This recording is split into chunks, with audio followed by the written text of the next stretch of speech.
Nosotros somos los maestros del miedo. Mis padres me abandonaron cuando tenía 8 años. Mi abuela, la única pariente que tengo, siempre me contaba historias de fantasmas cuando era niño. Era una mujer bastante dulce y me trataba con mucha ternura. Yo era su único nieto. Por eso me consentía bastante. Ella tenía un brazo amputado con marcas feas, como cortes. Me contó que en nuestra familia existe una maldición hecha por una bruja hace muchas décadas, debido a que un antepasado mató a su hijo por ser diferente a los demás niños. El niño que mataron había nacido con malformaciones producto de un encuentro sexual que había tenido la bruja con un demonio, a cambio de sus poderes. Al menos eso comentaban los pobladores. No tenía ojos, tampoco nariz. Solo una gran boca con enormes dientes que cubrían todo su rostro. Tenía problemas para respirar debido a su condición, por lo que cuando lo hacía emitía un sonido parecido al de un puerco, espantando a los demás niños con su horripilante cara. Una noche todos los ciudadanos se pusieron de acuerdo para matarlo junto a la bruja. Hacía meses que la tierra no daba ningún fruto y todos le echaron la culpa a ella. Entonces fueron hasta la casa donde vivían.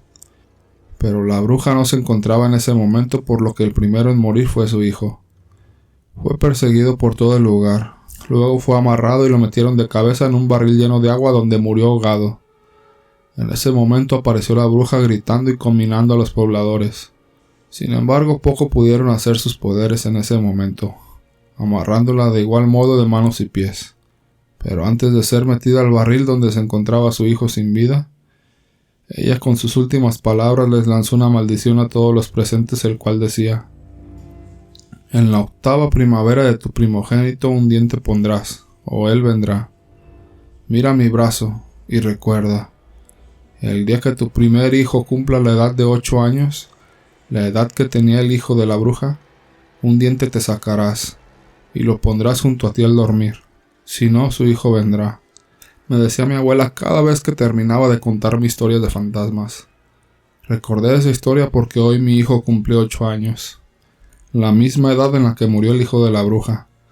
Pero yo nunca creí en esos relatos. Siempre creí que mi abuela solo me contaba para asustarme a la hora de dormir. Ella antes de morir me dijo que cuando mi hijo cumpliera los 8 años, revisara su diario.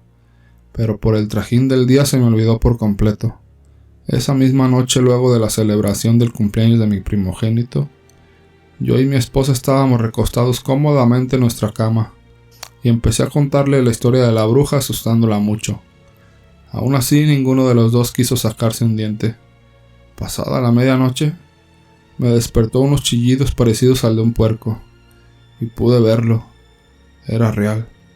No tenía ojos, tampoco nariz.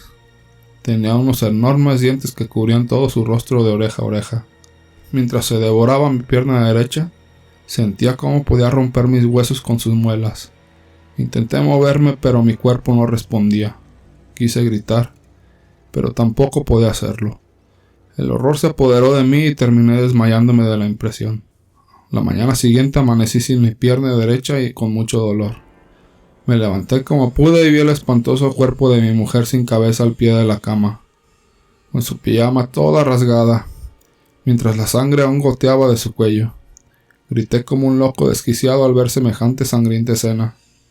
Luego de ser hospitalizado y pasar meses de terapia psicológica, regresé a mi casa y recordé lo que mi abuela me había dicho de que buscase su diario cuando mi hijo cumpliera los 8 años.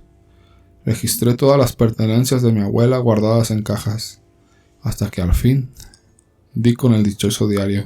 Al abrirlo, una hoja cayó al suelo. Al levantarlo y leerlo decía: no olvides sacarte un diente. Mi brazo, tu abuelo y tus padres fueron engullidos por el hijo de la bruja. Segundo relato. En 1803, en la ciudad de Santiago Papasquiaro, en Durango, vio nacer al niño apodado El Viejo, un bebé de apenas 4 días de nacido que sorprendió a una comunidad entera al hablar y expresarse como si un adulto se tratara. De acuerdo a la leyenda, fue su hermana mayor de 7 años quien se percató que su pequeño hermano podía hablar. Esto después de que se pusiera a mecer su cuna para hacerlo dormir. Sin embargo, Pese a las buenas intenciones de la menor, el recién nacido la detuvo y le dijo: «No des tan recio a la cuna porque me duele la cabeza». Asustada por las palabras que acababa de escuchar, la niña fue donde estaba su madre y le platicó lo ocurrido, situación que en un inicio no fue creíble para la progenitura de ambos involucrados. Acto seguido, la mujer se dirigió hasta la cuna del bebé para mostrarle a su otra hija que todo era producto de su imaginación, cuando de pronto, éste la miró y mencionó nuevamente: «No des tan recio a la cuna porque me duele la cabeza».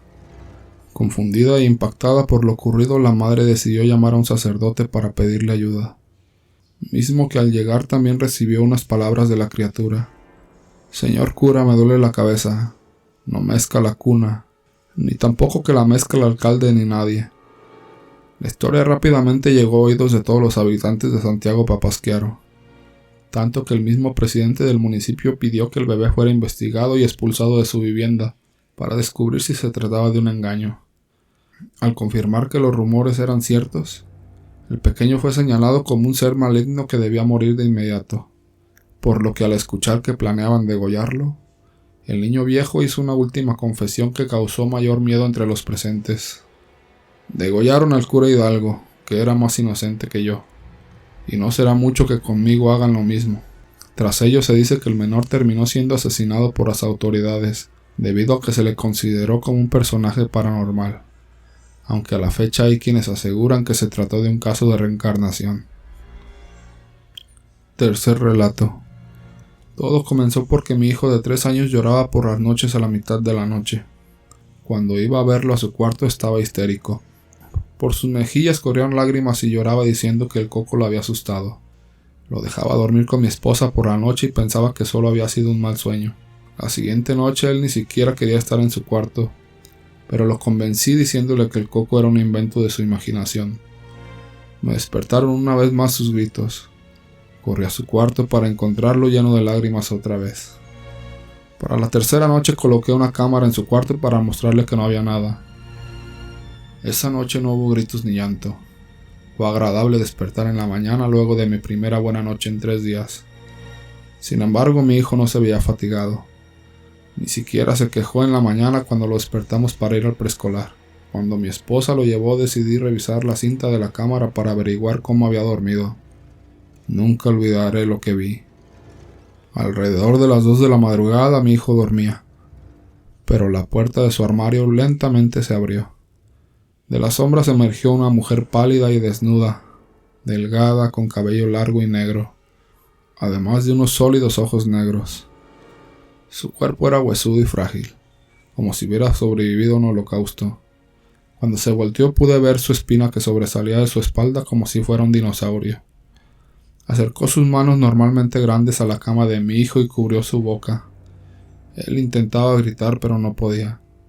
La palma de una de sus manos fácilmente tapaba su cabeza y ahogaba sus gritos.